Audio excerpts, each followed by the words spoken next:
Today we'll learn about Morph Cut.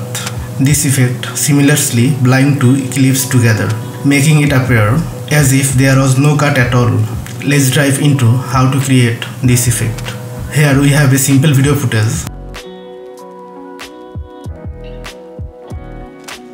We'll cut out the middle partition and then join them together. If we play the footage now, we'll notice a difference in the dialogue between the clips. To fix this, we'll use the Morph Cut effect. Go to the effect panel and search Morph Cut. Drag and drop it between two clips.